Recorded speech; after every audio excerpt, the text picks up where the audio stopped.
To bring in Steve Kroll here from Monness Crespi Hardt because he's been saying this now for a long time. I heard you tell Tom Keene you don't think we're going to see any growth for 5 to 10 years. Steve thinks we're going to bounce along here for at least 3 years. Steve, why would we want to raise taxes into that kind of situation? Doesn't common sense make you want to cut taxes there and maybe even cut spending, albeit over the long run? Yes, but as David mentioned, we have to worry about the budget deficit. But second, and probably more importantly, we have to worry about re-stimulating growth. So as I've said on the show 2 or 3 times before, we have to do, as President Obama has talked about, a huge investment tax credit that will get companies to spend again. They're hoarding cash. They're not building new plants. Get them to do it. They get a tax rate. Simultaneously, while that's going on, we're going to have to raise the tax on the rich, which you and I don't like.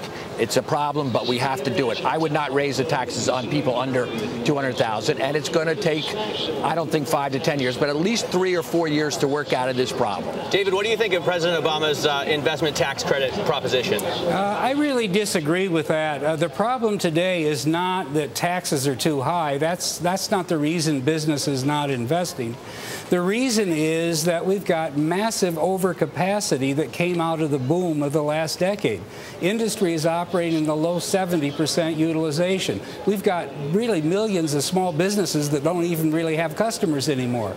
And so we are going to go through a period of austerity and downsizing, and the issue that we have to address is making sure that we stay solvent and that the deficit doesn't continue to balloon and metastasize during that period. Tax stimulus for business is just, I call it country club Keynesianism.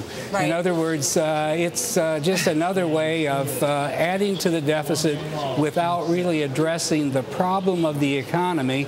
And the problem is we're in a debt deflation. We've not had one since the 30s.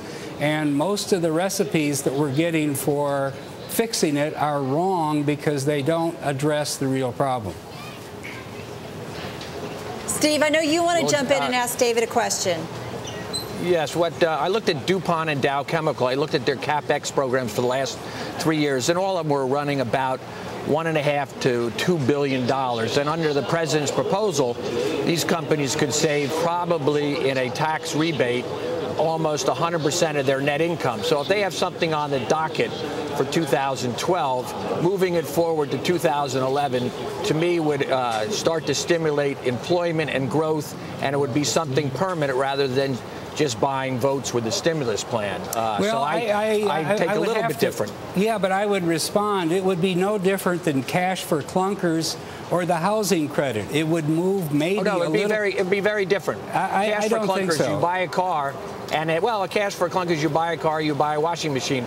I want a plant that's in existence for another 20 years and also employs 10,000 people. To me, that's totally different. The if you understand the tax credit, it is simply allowing you to take the depreciation up front that you would get otherwise anyway over a longer period of 7 to 10 years. First year instead of 3 to 20 basically, years. We're not going to get heavy investment in capacity because we have way too much capacity. Right. Our problem is that our wages are too high, our prices are too high, we're not competitive in the world market, and until we address that reality, tax manipulation isn't really going to solve any problem, at least in my view. David, I got less than a minute here. Yes. I mean, Matt and I talk about this all the time, though. Where's the political will to do any of this, whether it's a Republican or Democrat in the White House or in charge of Congress, to really kind of fix these, not fundamental, but, huge problems within the system, whether it's government or really sometimes, within the private sector as well? Well, that's the problem, fundamental problem, and why I'm pessimistic. There is no political will whatsoever, and there's a huge amount of disingenuous speaking to the American people.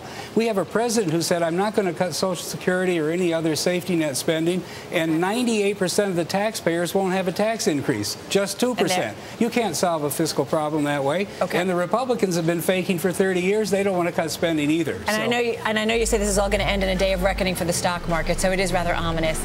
David, great to have you here with us. Thank you.